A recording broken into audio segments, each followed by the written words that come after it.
Actually, we probably shouldn't begin with our usual musical theme. We should begin with banjo being played in an inexplicably threatening manner. You know, you saw dueling banjos.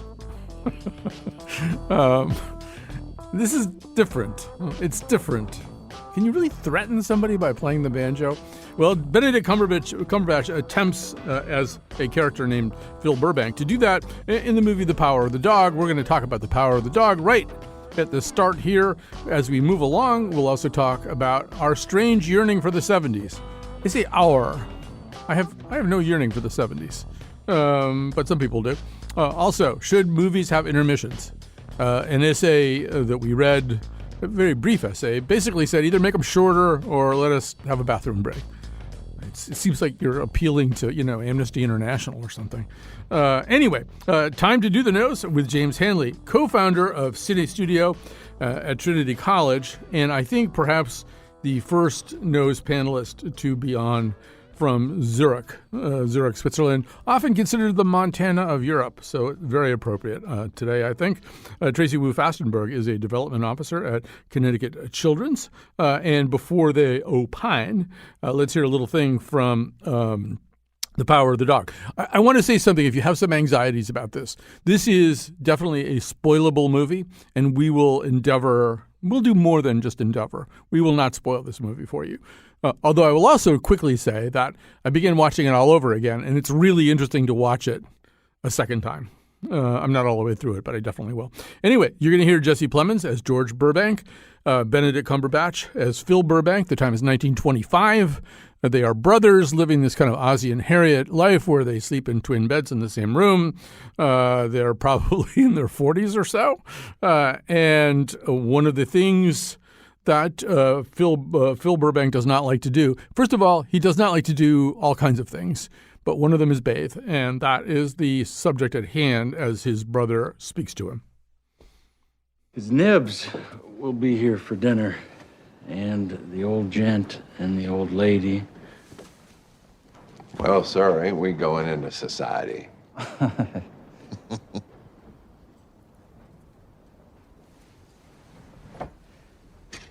Well, old-timer, what is it? What's in the noodle? Well, it's about his nibs, the governor. All right.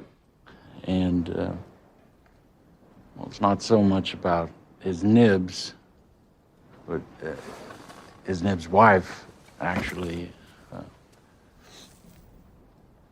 I was thinking his nibs probably wouldn't mind so much, but his missus might.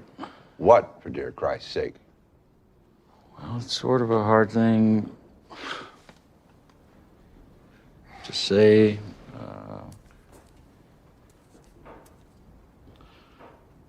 She might mind if you come to the table without a wash-up.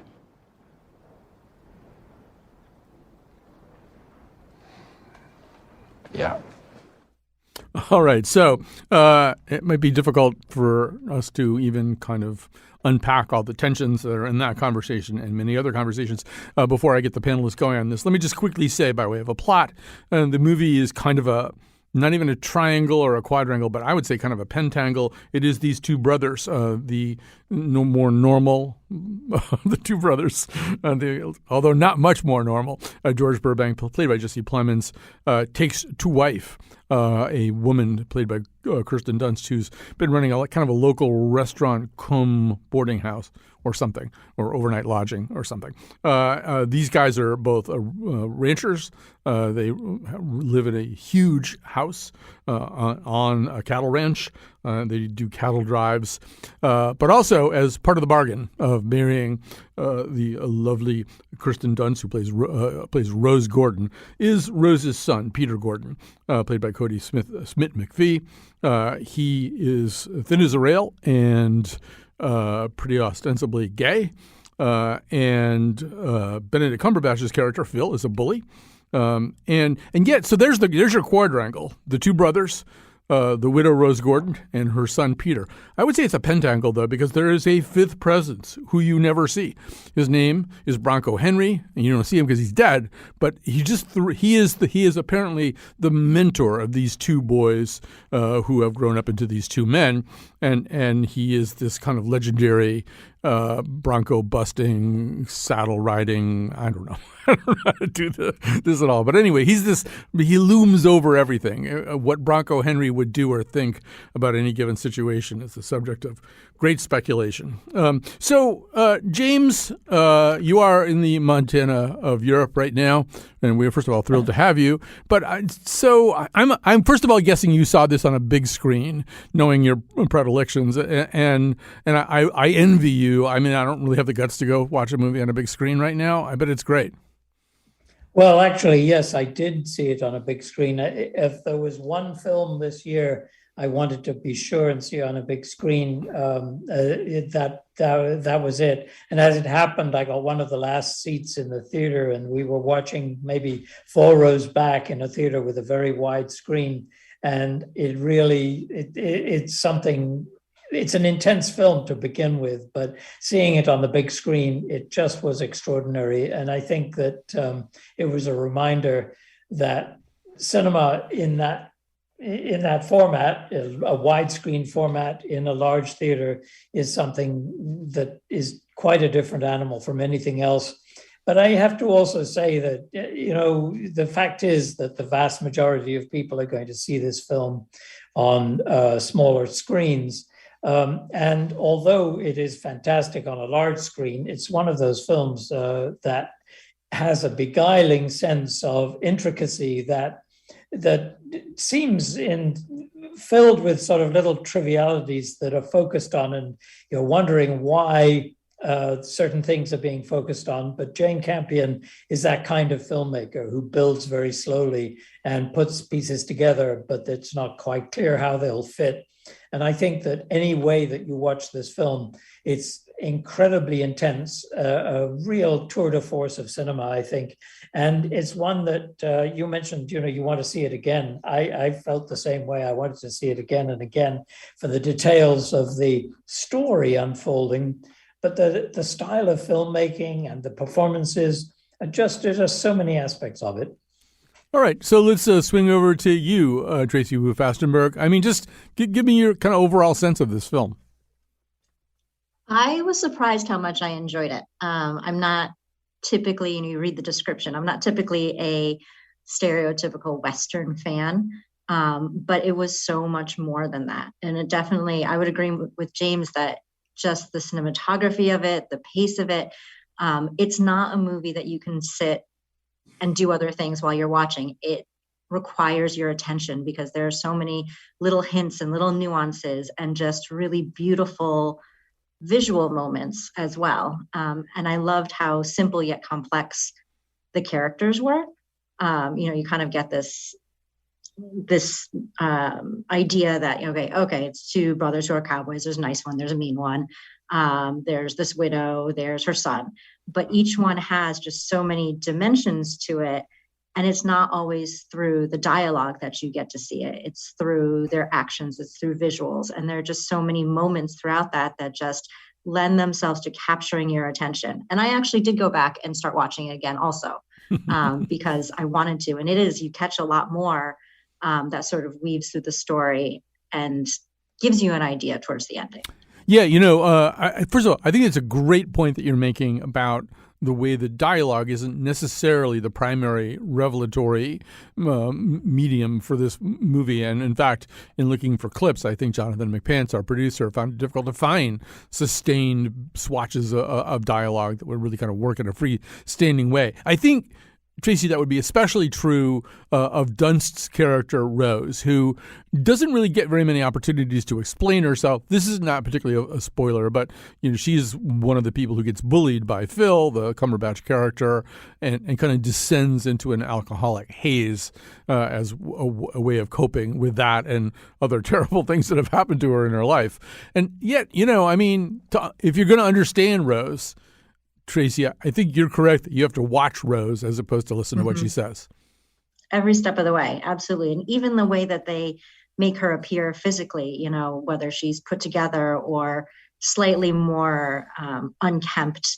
Her clothing, just everything gives you that sense, that feeling, rather than just listening to her. And you can almost feel it in your body as she deteriorates a little bit just by looking at her and her expressions and mannerisms. Yeah, so James, maybe we could sort of put this in a little bit of Jane Campion context. This is her first big screen movie in 12 years. She's done other projects in that time. It resembles.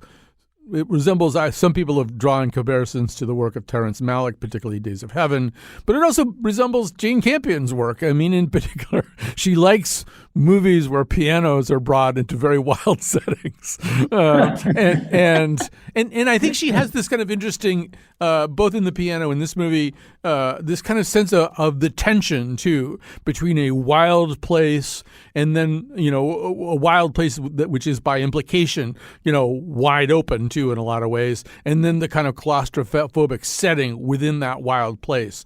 I think this movie has some of the same tensions that I remember distantly from the piano.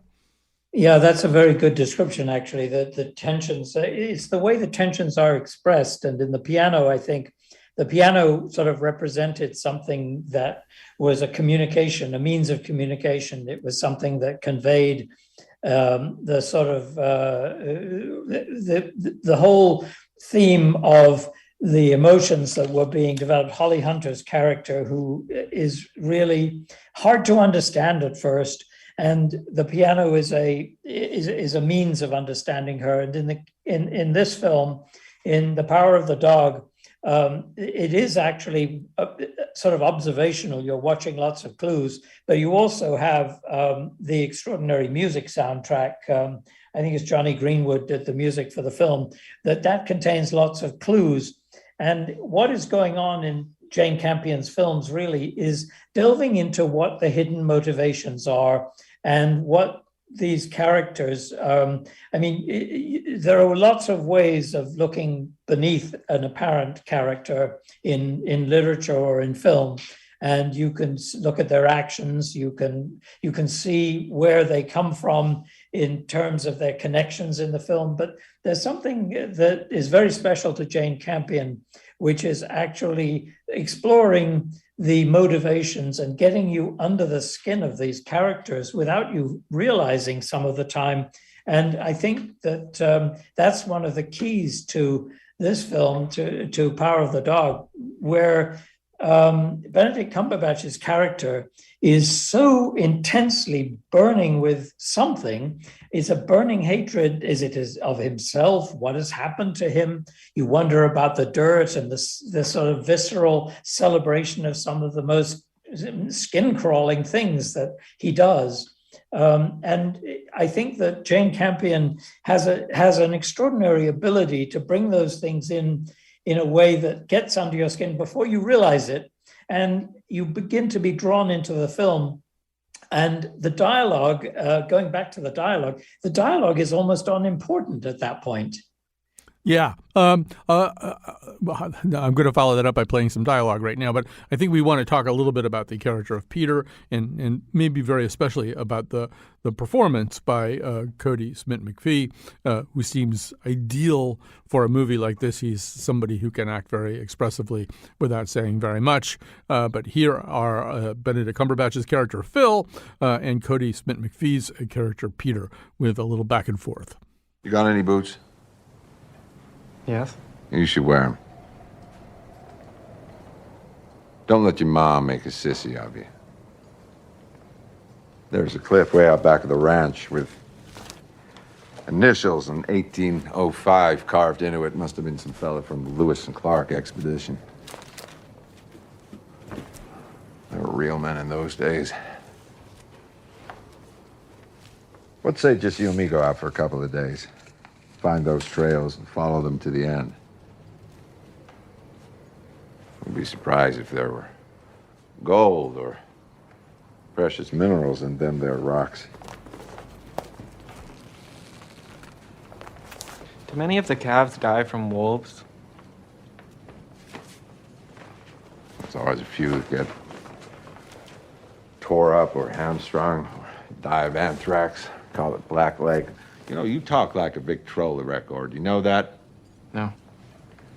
I didn't know. Yeah, well, you do. So, and this isn't a rarity in movies, but this is a conversation between two characters who have very different ideas about what's going to happen, very different plans for what's going to happen, and they are the kinds of people who would never share their plans with anybody. So you see this conversation take place, and it doesn't necessarily mean what it appears to mean. But Tracy, we should say a little bit about this young actor who, it turns out, has been around. He's spent most of his life being a young actor. And although I wouldn't necessarily have been able to spit out his name, this is obviously the kind of movie that will make him a very familiar person. I don't know. Give me your takeaways from his performance. I thought it was fantastic. I thought, his physicality lends itself to this character to begin with, but again, throughout the entire movie, there's not a ton of dialogue that's revealing things, but his mannerisms, his expressions, facial expressions, everything just sort of gave you a rich idea of who he was, or who you think he is, and who he wants you to think he is. And I loved the juxtaposition of certain things, like him creating those beautiful paper flowers at the beginning to then dissecting an animal later.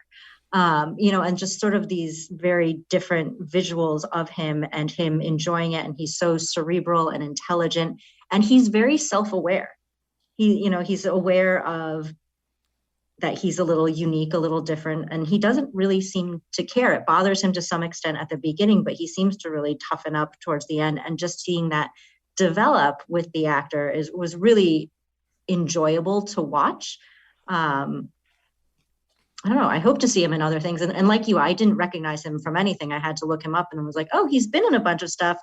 Still no idea who he is. Yeah, I saw that X-Men movie that he's in. Not that many people did, but I don't remember him that well from there. So, I think the point you just made is a really interesting one, James, that she says, I think correctly, that there's an odd kind of confidence coming from this young man. He looks anyway quite frail and thin, and as though a hard breeze would blow him away. On the other hand, as to those paper flowers, one of the first things that we see in the movie is, in fact, he's making these paper flowers for this odd restaurant that his mother runs, and they are kind of table placements, centerpieces, or whatever. And we see Phil, the Cumberbatch character, wondering to the other ranch hands who are all eating at this restaurant after cattle drive, what woman from the wait staff made these. And he steps right over and he says, no, I made these.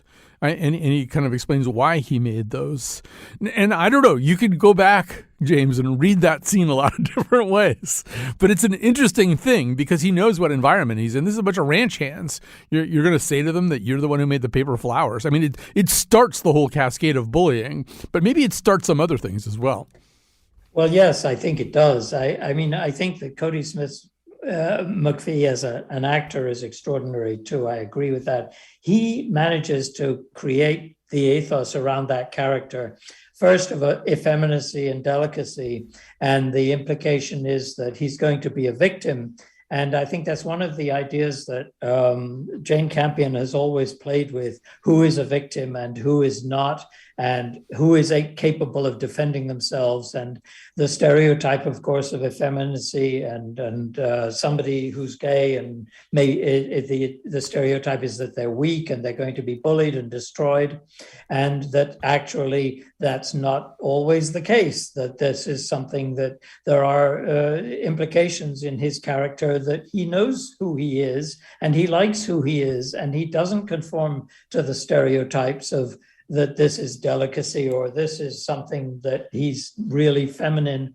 And then he's clashing with a man who clearly has sexual issues, undercurrents that he's not comfortable with, and they immediately know it about each other, and they come together in repeated clashes in the film that start out subtle and then become very direct and very much on the surface.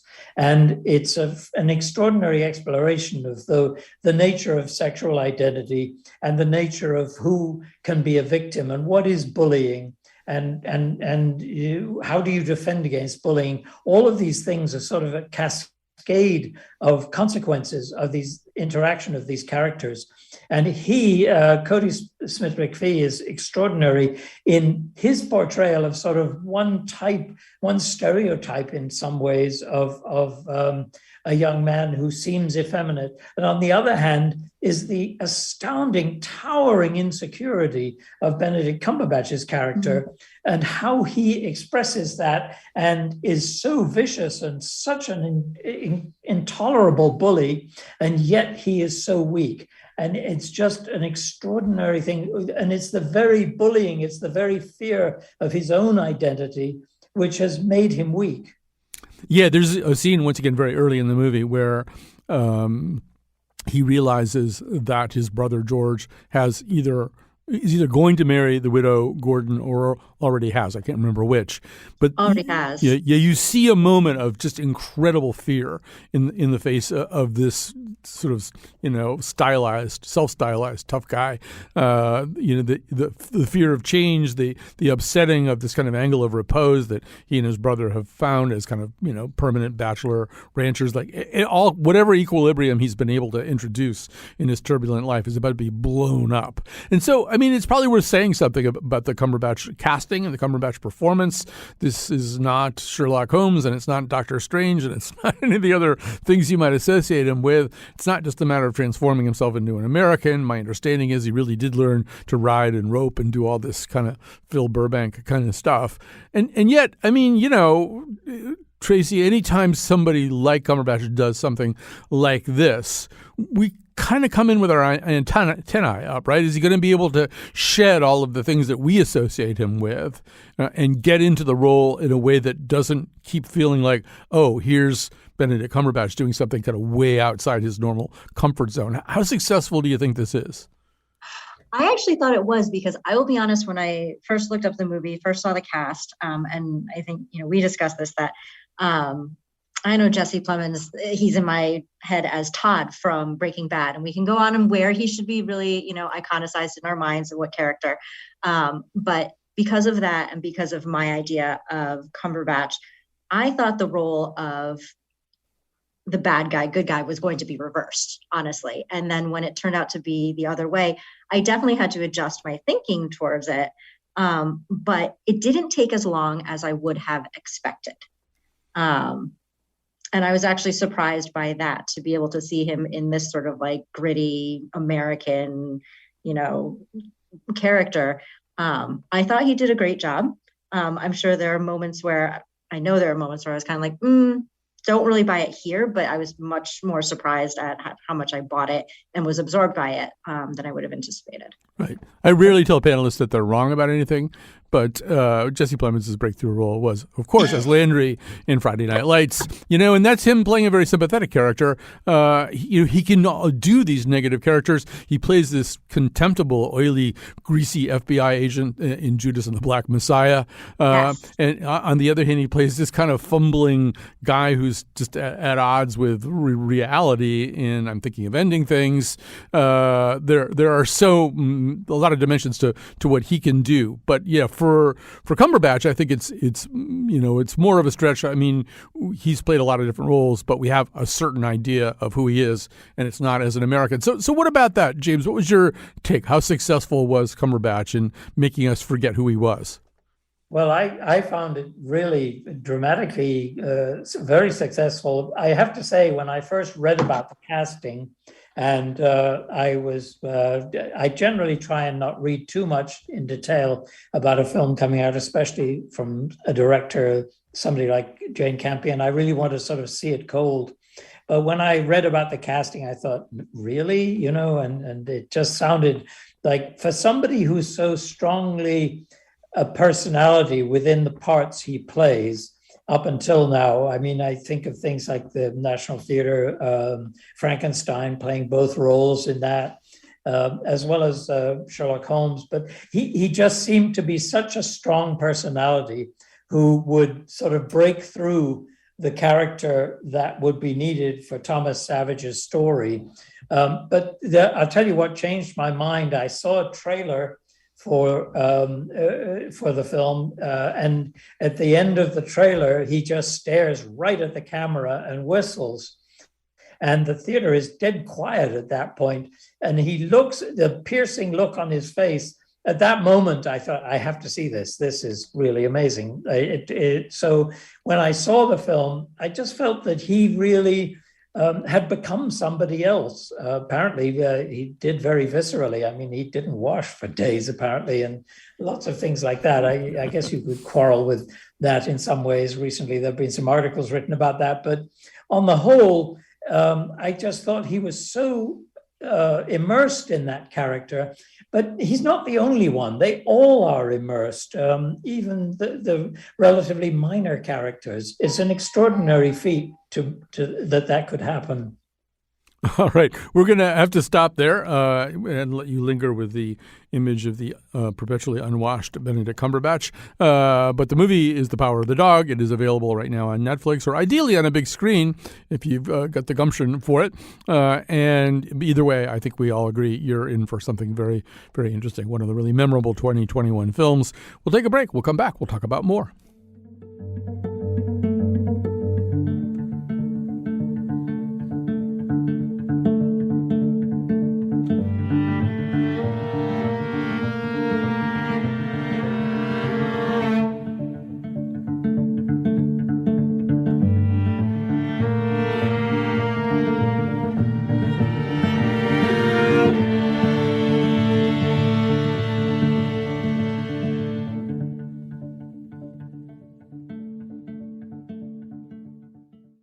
And we are back. This is The Nose, with us live from Zurich, Switzerland. First time a panelist has joined us from Switzerland, I can guarantee you, is James Hanley, co-founder of Cine Studio at Trinity College. Tracy Wu-Fastenberg is development officer at Connecticut Children's.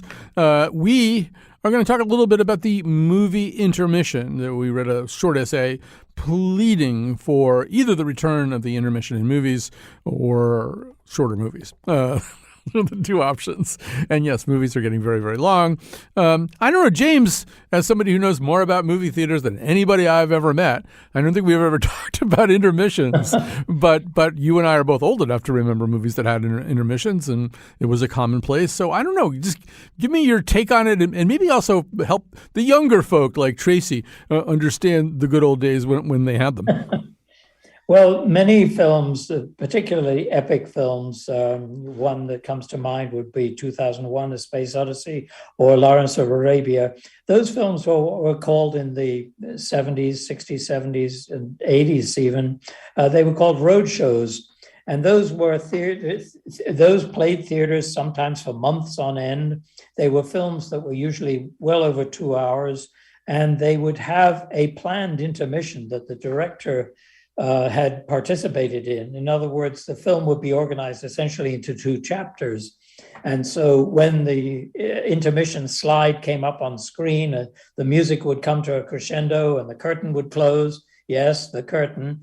And that would be a time that people they could sit and talk, or they could go and get their food. Some people did go to the bathroom and so on.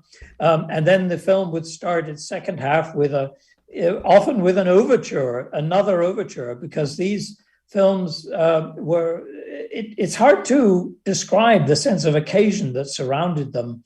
And when they've been restored, they've actually been discovering the overtures and the what was called the exit music that would be played after the curtain closed at the end of the showing.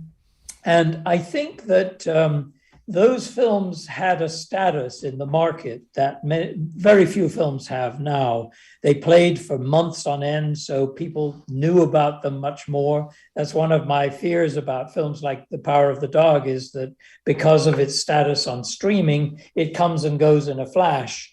And it's really all the filmmakers making films now realize this, and they actually make films not to be interrupted. They hope that people won't get up from the sofa and go to the bathroom during the show, but just conceptually, they're making one object kind of thing. And so they're not actually planning for an intermission. And so the intermission has virtually disappeared.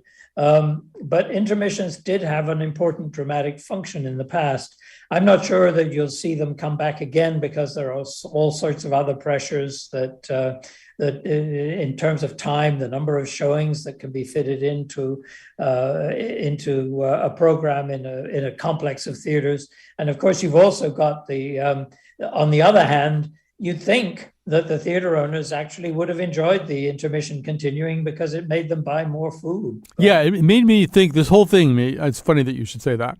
I don't know how many people remember this, but prior to the release of the movie The Jerk, Steve Martin made one of his usual or his frequent kind of meta film pieces where he had a trailer where he just spoke direct to camera, and the trailer said, for viewing by film exhibitors, people in the film exhibiting companies only, do not show to audiences and stuff like that. And it was this very sort of cynical discussion of what this movie was. And at one point he said, and in the middle of the movie, there's going to be a stretch of time where nothing happens for minutes and minutes and minutes, and they're going to be out at your concession stands buying popcorn and soda and stuff like that. And then he pauses and kind of beams at the camera and says, "You're welcome." And Tracy, it's sort of true that there are several biological urges that may crop up in the middle of a movie. One of them is to go pee, and the other one is to think, I should have bought popcorn. I talked myself out of buying popcorn. Now it smells so good, but I don't want to miss a minute of The Irishman, so I have to sit here. So I don't know, give us I already know a little bit of what your sense of this is, but share it with the audience. Well, first of all, let me correct the fact that I am well aware that there used to be intermissions in movies. Sound of Music, I think Seven Samurai, even when you rented it on VHS from the library, because I am young enough to have known VHS, there was that screen that said intermission. And it always just seemed so fancy to me because it always was accompanied by lovely music and whatnot. But I will say, for the sake of a movie and the continuity of a story, I think an intermission is very difficult. For me as a human being with a small bladder, I would love to have a prescribed time where I can take care of my business. And I'm also a small zoo animal that needs to be fed small amounts very frequently. So that would lend itself to, pleasing my stomach. But I think that that's one of the reasons why I've actually enjoyed the pandemic with so many movie releases going to streaming services, because I can pause and go, grab a snack, go use the restroom, put a child back to bed, and still come back and enjoy the movie. Whereas in a theater, if you sneak out to do any of those things, you don't know what you're going to miss. You might miss like the most pivotal moments, even though you think it's a slow part. So I'm torn on it because I understand for art's purpose, it's really hard to sort of, manufacture a break there where it's appropriate. But, my bladder would really appreciate it when going to the theater. So, James, since you're over there in Switzerland and you're seeing a lot of movies over there in Switzerland, and I'm trying to remember, I feel like, I think the last movie I saw in a foreign country was in Italy, and it was that Han Solo movie. I feel like there maybe are still there's something like an intermission in some European movie theaters, but I'm not sure I'm right about that. Actually, in Switzerland in particular, here in Zurich, it's amazing how many films get shown. On any given day, you can go on a website that lists as many as 250 different films in a day in various theaters. Most of the art theaters run films exactly as they were made, and they don't have intermissions. But in the commercial theaters, you can be watching, like I was watching Dune, as a matter of fact, and in the midst of a major action scene, all of a sudden the lights came on and the picture went off, and everything stopped. It was like there was an emergency. I was waiting then for them to say, "There's a fire. We need to leave." But no, the word pause appears on the screen, and everybody trucks out to the lobby to get their refreshments and go to the bathroom. And this is not seen here. It's routine. It's been going on for so long But I have to say that those unexpected intermissions are like a real shock. I mean, there was one I remember that came in a pivotal point in a story where one character was confronting another. Then all of a sudden the lights went up. That's not the way to do it, personally, I think. And so it can be disconcerting here, but I don't know. I've seen it once or twice in Italy. That's been the case. But there are other distractions in Italy, which is things like movies that are always dubbed with not quite the correct voices, but that's another story. So, yeah, I'm going to just stick with this topic a few more minutes. We were going to explore the 70s. I'm not sure I've left us enough time anyway to talk about the 70s nostalgia. And I do also feel as though, Tracy, that first of all, I don't know what your experience has been lately. I'm talking about my experiences ending in March of 2020. In other words, everything that I know about going to the movies kind of ends quite some time ago at this point. And I sense that you feel differently, and perhaps by your own account have anatomical reasons for feeling differently. I always feel like getting through The Irishman without peeing was like a big thing for me. I thought, I'm going to do it because, in fact, it is for exactly the reason that you're saying. It's so risky to walk away from it. And also, I mean, a director like Scorsese, he kind of casts a very specific kind of spell, you know, if the movie's going to succeed anyway, you know, it kind of, or this movie, I mean, imagine getting up in the middle of The Power of the Dog. You really could very easily break the spell that you're under. So I don't know what the solution is exactly, but I mean, it does seem that and McPants, our producer, who has a young child in the house, you know, I think he described he was interrupted many times while trying to watch this movie. Maybe the whole idea of just watching a movie all the way through is what's actually dying. I would say that I mean, I'm in McPants's situation also with the various interruptions. But I would say I have not been to a theater either since, you know, the world sort of stopped in March 2020. I would love to go back to one again. You know, I think that experiencing certain films on a large screen with an audience is a completely different experience. I do prepare ahead of time. I don't necessarily, you know, chug a bottle of water right before, because I don't want to miss those moments. And I agree that this movie also, if you stepped out at any point, you would miss some important nuance that you may not even realize that you missed, because you come back and say, hey, what I miss? And whoever you're watching with be like, oh, nothing. But you really would have missed something.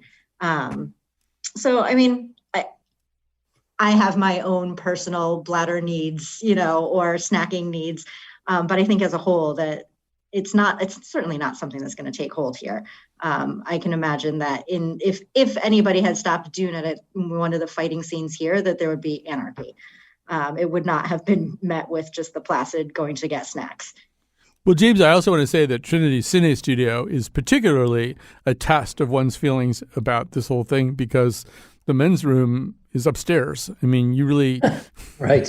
You really have to need to go pee to be willing to give up the amount of time it's going to take you to get out of the auditorium, find the stairs, get up the stairs. I mean, really, you could miss like a huge amount of a movie. So, I mean, the argument might be made, and I mean, one way that Trinity, I guess, helps is you're not supposed to eat or drink in the movie theater. Part of the problem is, right, we're kind of front loading ourselves with stuff that's going to make us want to get up. Well, yep. Sorry, yeah, go on. No, I was going to say, maybe it's just the size of the beverage and, you know, large commercial movie theaters that needs to change.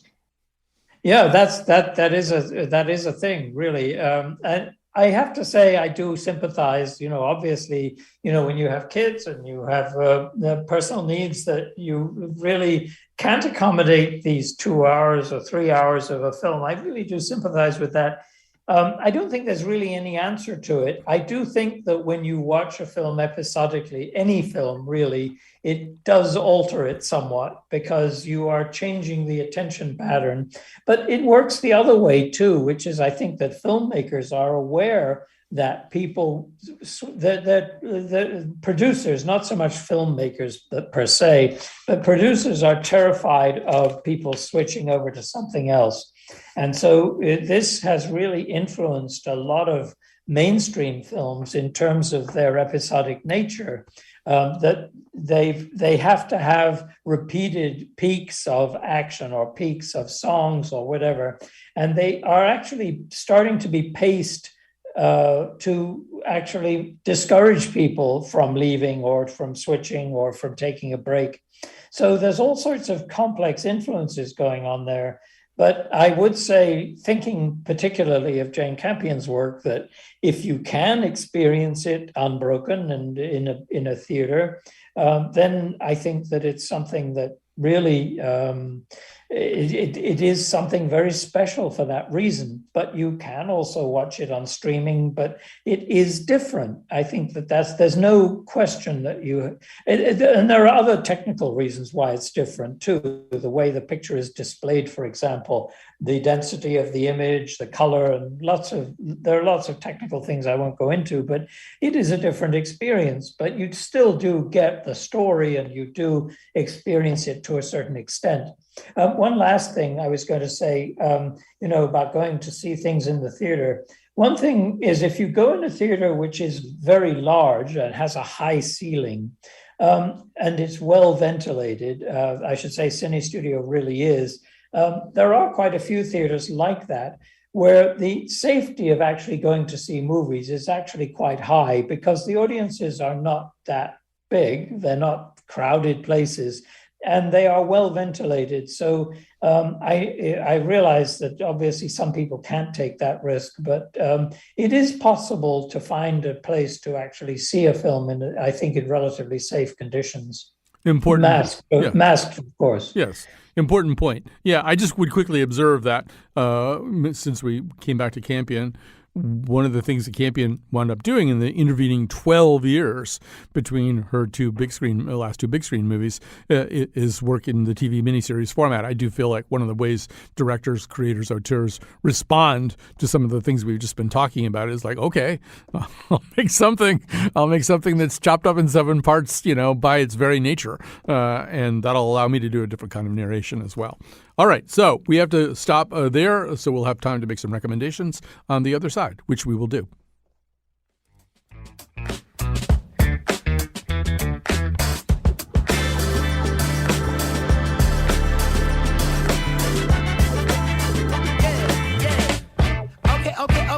Okay, now have you ever been with a player?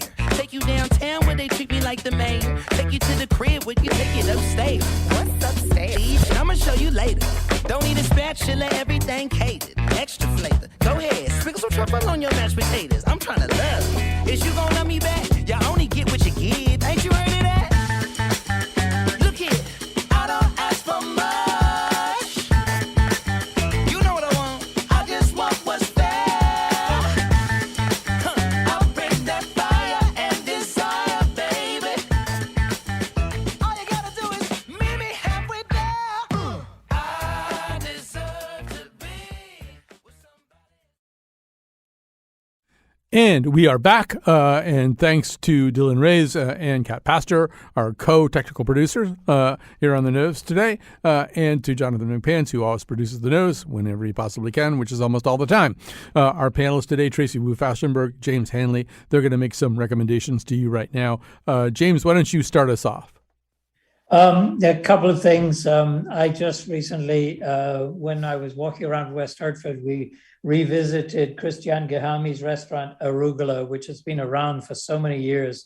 And I just wanted to give a shout out to just how wonderful the food is there and how welcoming, with great people there, just really good Mediterranean food, great place to go out and eat. The other thing is I've been reading the 1619 Project, the book version of Nicole Hannah-Jones' journalism about enslavement from the beginning, 1619 being the beginning of enslavement in this country, in the United States, which is absolutely riveting and excruciating reading. It's one of the most intense reads that around. I highly recommend it, though.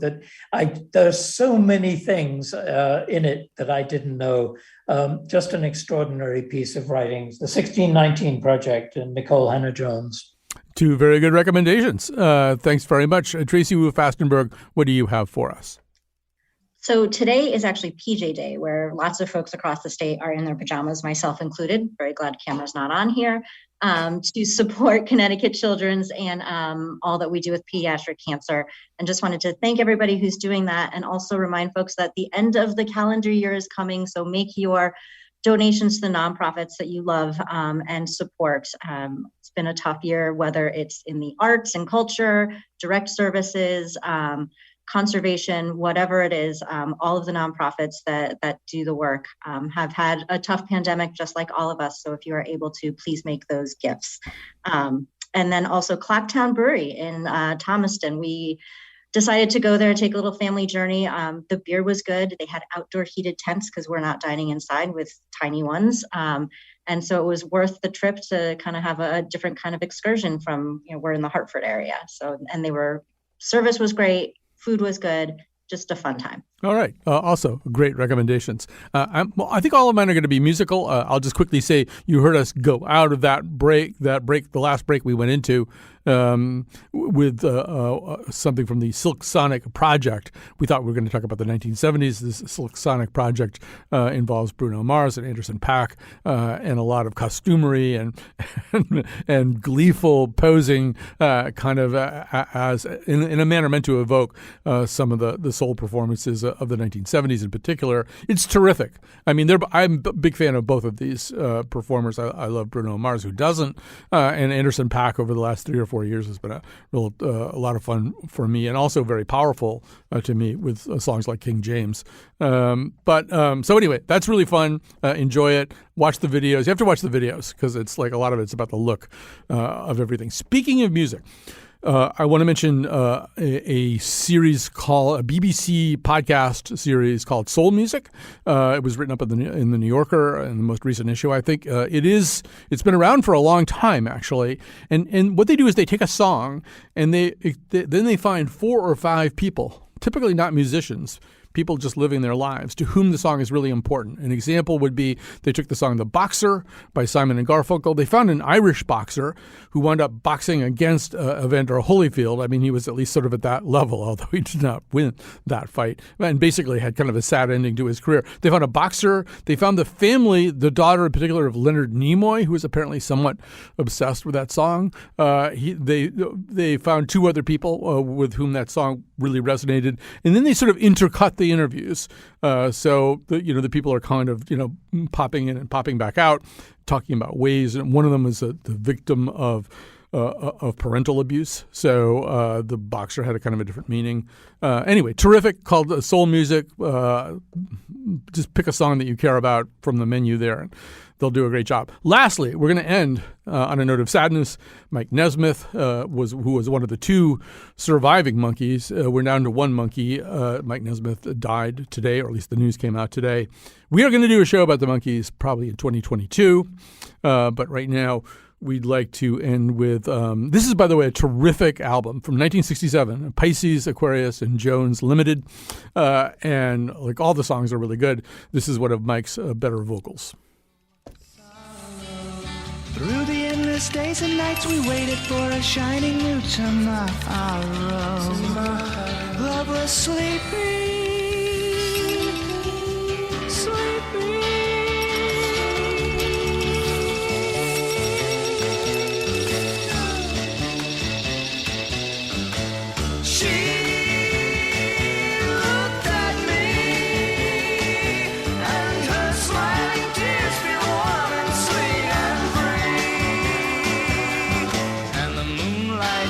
Her eyes as it mingled with our sighs, and she whispered, sometimes love is only sleeping. And she whispered, sometimes love is only sleeping, only sleeping, yeah, only sleeping.